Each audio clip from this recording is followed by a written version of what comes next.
Hello and welcome. I'm Amanda Bralley, and I am honored to serve as Worship Associate for our beloved congregation.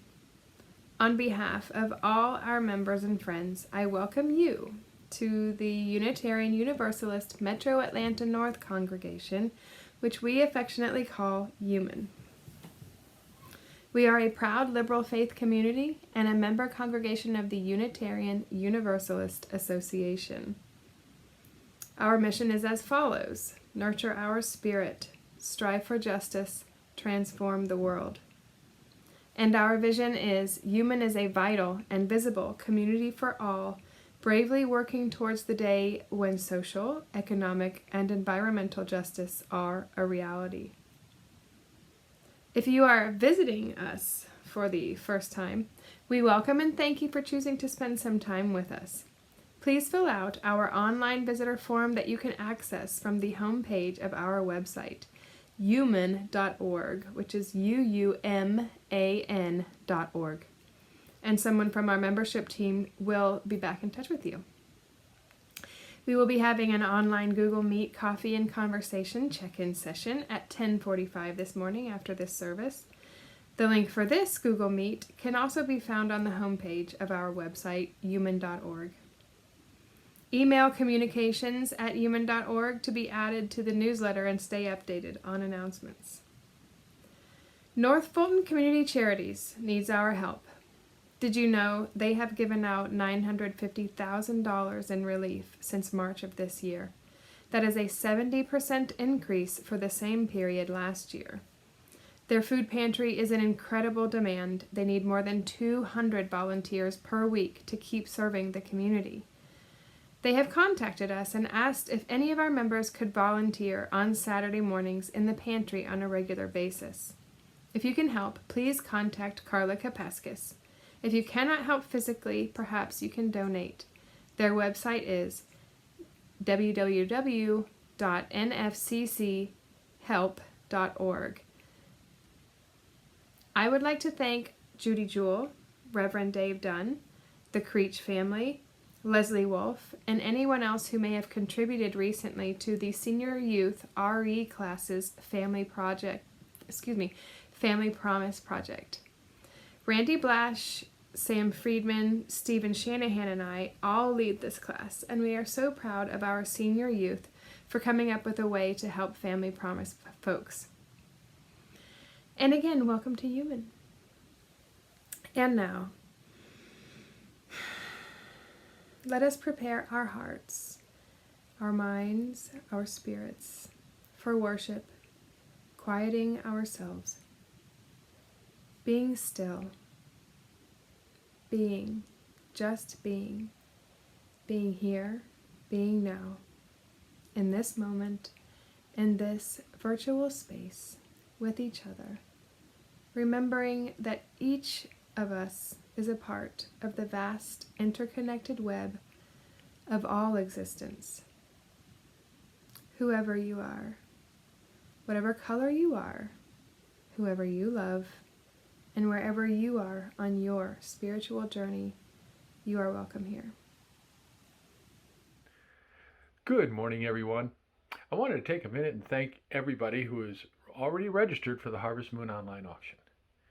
And when I said last week that there would be door prizes, I wasn't kidding.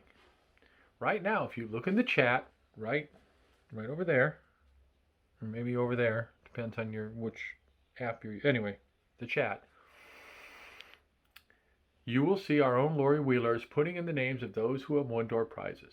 She's doing it right now. So go ahead, read the chat. Don't worry, I'll be waiting right here.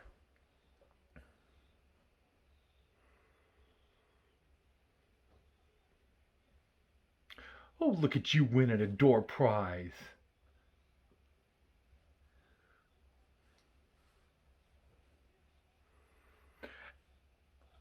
They won again. They always win.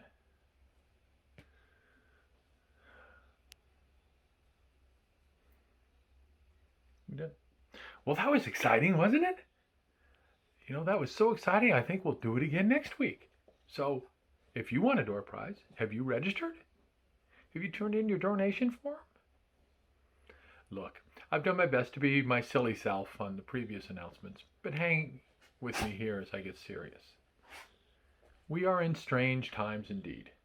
I mean, I'm sitting in my bedroom during an announcement being bothered by an 80-pound dog and a 10-pound cat. We haven't been in the building together for almost 8 months. Most of us haven't even seen each other outside of a screen. We miss being together. We miss each other. And the work that we do at UUMAN, whether in the building or on a screen or out in the community, doesn't change. It still needs to be done. But we can't do it without you. So please, if you haven't registered, take a couple minutes and do it today. It's not hard. And the directions are right. They're available through our website, UUMAN.org. I miss the building. I miss the choir. I miss you. But we need to make this auction a success so that when this, whatever we call this reality we're in right now, is over, we have a place to go back to. A place where we can together make changes in our world that we have made and can continue to make. And who knows? You may have won a door prize. They won again? Okay, back to the service. Evening breeze, spirit song, sings to me when the day is done. Mother Earth awakens me with the heartbeat of the sea.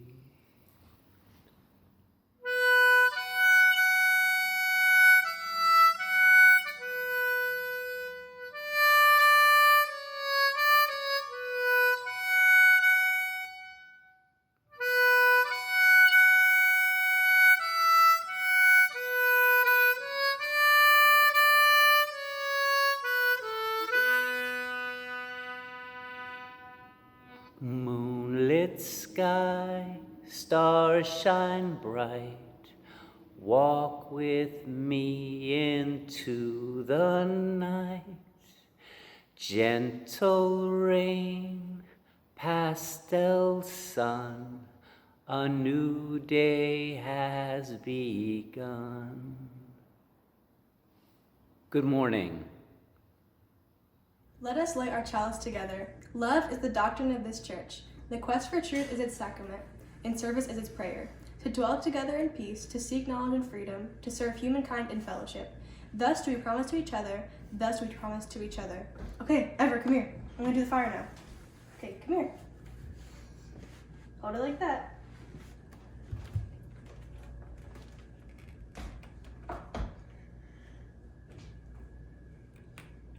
Now blow it.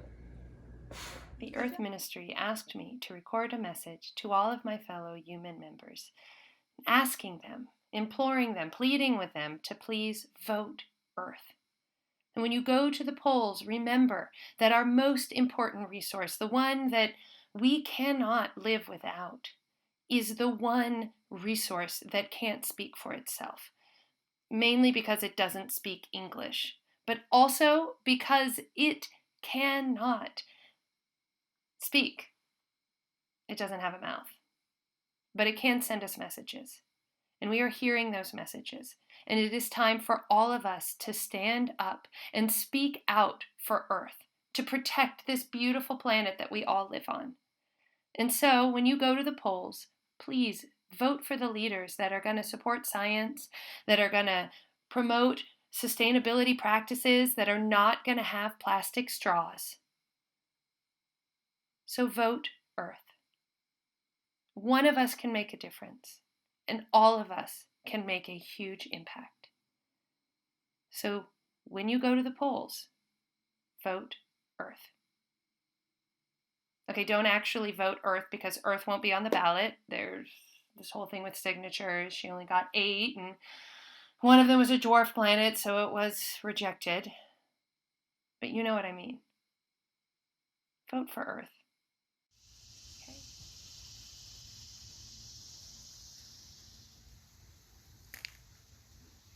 See what you notice in the forest. Look at this interesting web that's caught all of these leaves. The first signs of fall, the leaves are falling. And look, this web caught a leaf of each different color. Here's a green one, and a red one.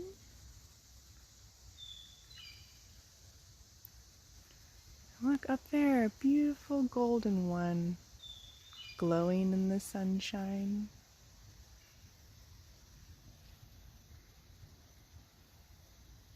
One spider made this large web.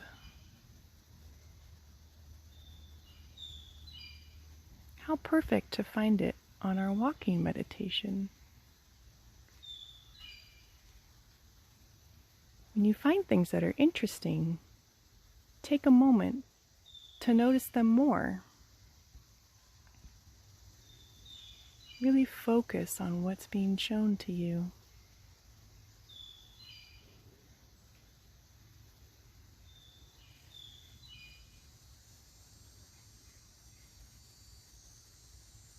Do you see how they move when the wind blows them a little bit? But how they still stay attached?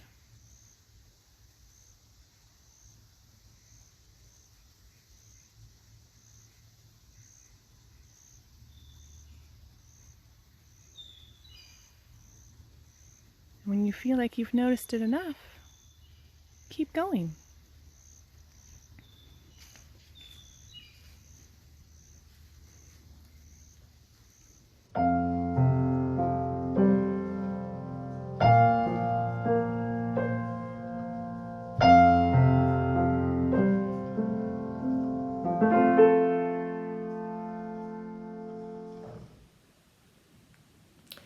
Now is the time in our service when the love that binds us together is spoken aloud. If you are tuning in live on YouTube, please enter your joys and sorrows that you may not have shared yet to share with everybody in the chat feature so that the rest of us may share in your event. These are the joys and sorrows that have been shared with me to share with all of you. Joe Ben David passed away this week at age 100. As a lifelong advocate for social justice, humanist, and as a Unitarian minister, he touched many lives.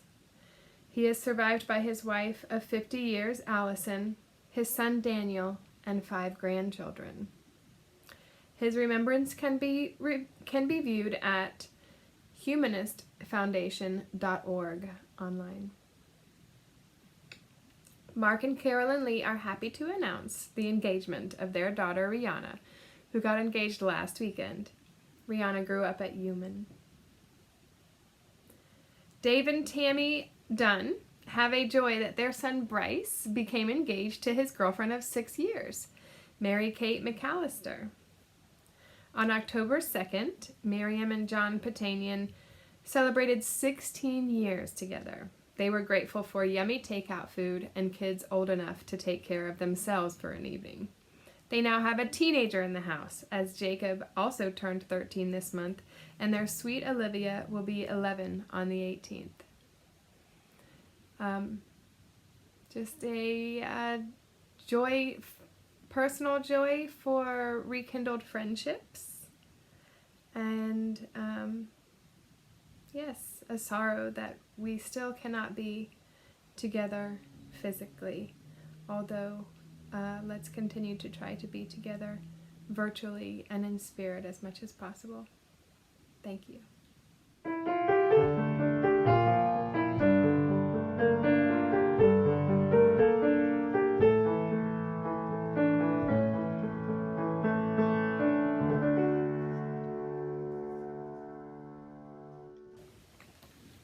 This comes from a book given to me when I became a member of UUMAN.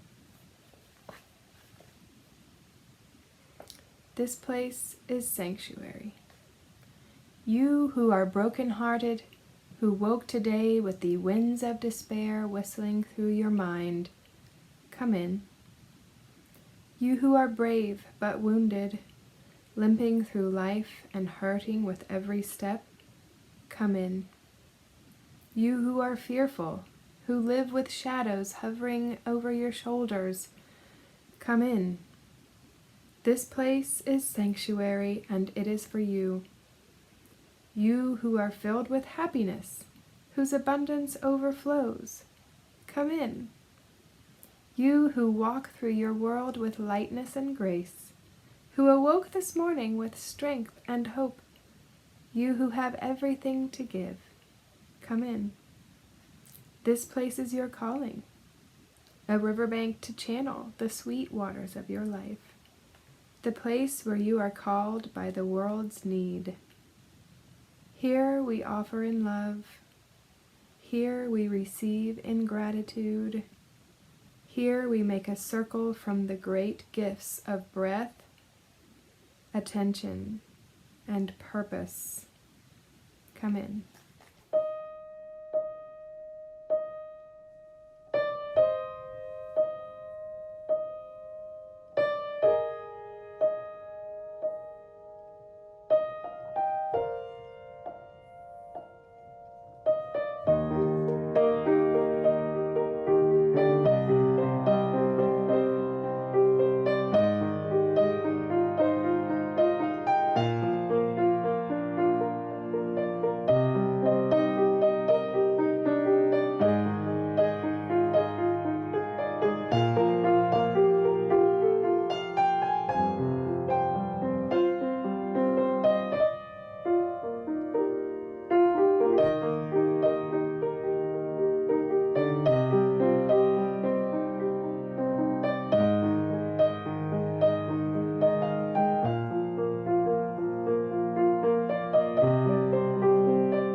On April 10th, 1815, Mount Tambora in Indonesia exploded in what was to become the largest volcanic eruption in the past 10,000 years. Its eruption was heard over 1,600 miles away. It dropped ash over a radius of 800 miles. And the column of smoke from the eruption rose to a height of 141,000 feet. That's 27 miles. And because of the suspension of volcanic particulates, the summer of 1816, a full year after the eruption, was known as the year without summer. Across the northern hemisphere, crops failed that summer. People starved. In the end, it's believed that because of this eruption, close to 100,000 people lost their lives. On May 22nd, 1960, the most powerful earthquake ever recorded, magnitude 9.6, crushed the Chilean coast. It quaked for over 10 minutes. It generated tsunamis that killed people as far away as the Philippines, 11,000 miles away. It created 35-foot waves that devastated Hilo, Hawaii. It affected places as far away as the Aleutian Islands. It is believed to have killed over 5,000 people. On October 10th, the great hurricane of 1780 struck Barbados, and then it made its way to Martinique, St. Lucia, Puerto Rico, Hispaniola. It was believed to have been a Category 5 hurricane with winds of over 200 miles per hour. It sunk British warships in the Atlantic, weakening their hold on a blockade of the colonies. It was the time of the American Revolution. It is believed that the great hurricane of 1780 killed 25,000 people.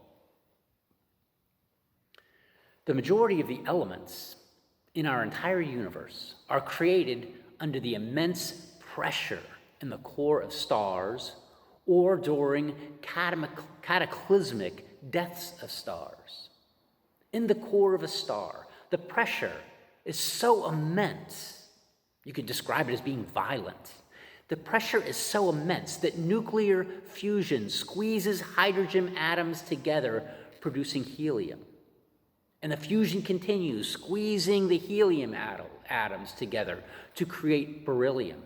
And the sequence goes on until iron, the element iron, is formed. And from then on, nuclear fusion can no longer create more elements in the cores of stars.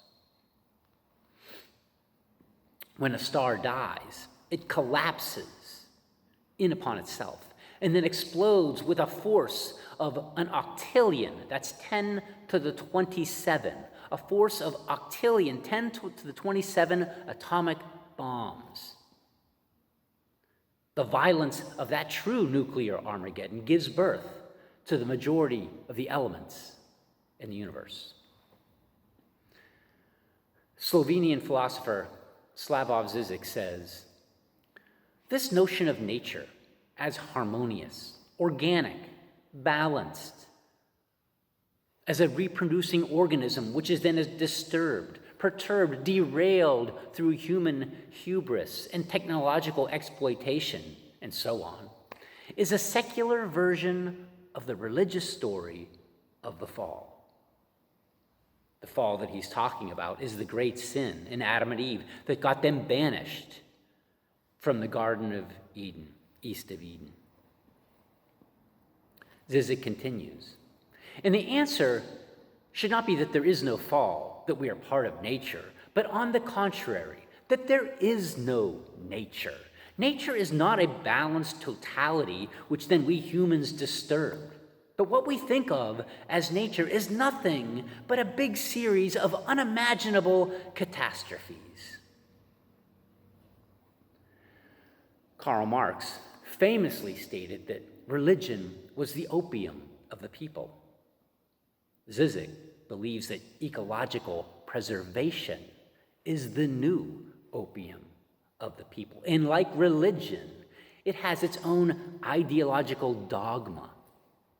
Often regardless of reason or potential benefits, a dogma that says that it's sinful to genetically modify organisms, or alter DNA, or to develop nuclear energy, or to burn fossil fuels. He believes that rather than allow the opium to cloud our judgment, we must look at our lives, what we actually do, with a fresh set of eyes, in order to see through our own ideology, in order to see our true values. And Zizek believes that if we look closely at ourselves, we will see that what we truly value, what we truly love, is trash and garbage. That we love materialism and stuff, and that we love indulging in the market's temptations. And if we are rational thinking beings, we have to understand, it can't be denied, that today's temptations become tomorrow's trash. Yet trash is conveniently taken from us on Thursday mornings, out of sight, out of mind, to make room for new trash. It's like the old George Carlin shtick. We got to get rid of our old stuff to make room for all of our new stuff. We got to get a bigger new house, one that will hold all our bigger new stuff. George Carlin, one of a kind. But Zizek believes that rather than trying to save the planet through an inauthentic ecological ideology, it would be more authentic of ourselves to embrace what we love, what we value, to develop an ethic, an aesthetic, a spirituality, a morality around trash, garbage, and hazardous waste. Well,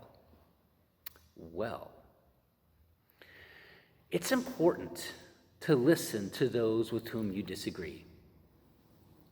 At least most of the time. I didn't listen to the presidential debate because if I can help it, I'm not going to let one who speaks in nothing but lies, false narratives, made up nonsense, waste my time.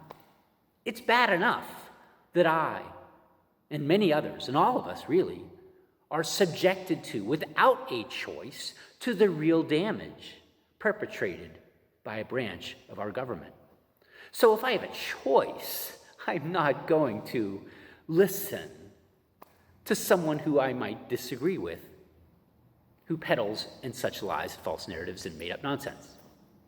But in most cases, it is important to listen to those with whom you disagree. And when you do so, as you are listening, can you see yourself? And more importantly, can you see your actions in your opponent's arguments? I don't know about you, but in Zizek's arguments, I can see myself in there. I can see my actions in his arguments, and it makes me feel uncomfortable.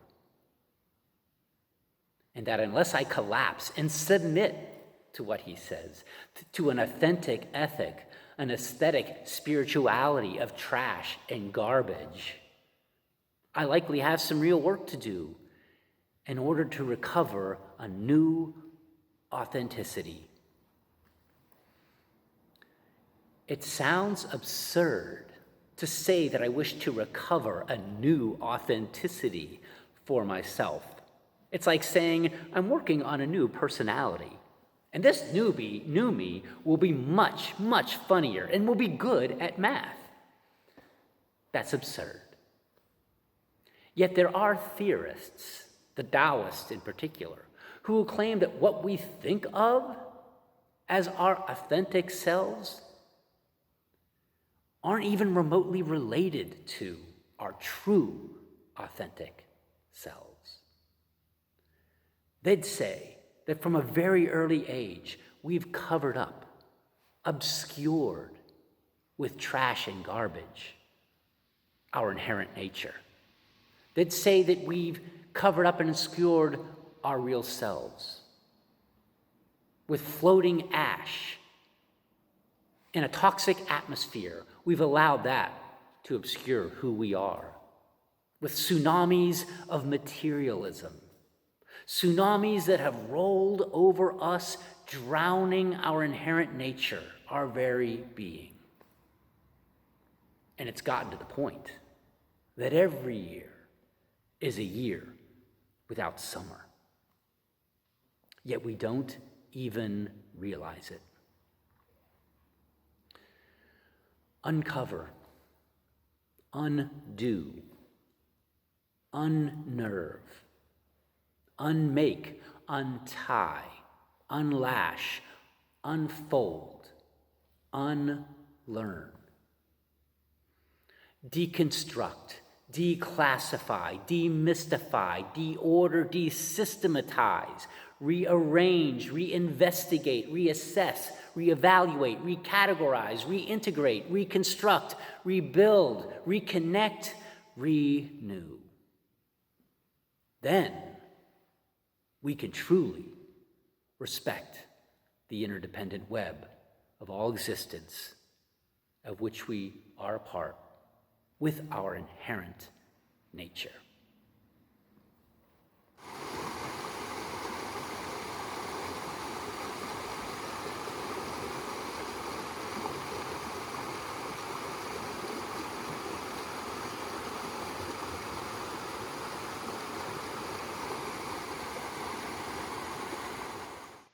In an effort to fulfill and further the vision and mission of this congregation, we ask that our members and friends bring forth and share their many and varied gifts. With this, we will now take the offering using the Givelify app, Givelify. Thank you.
yet may the flame of our community remain lit wherever we are.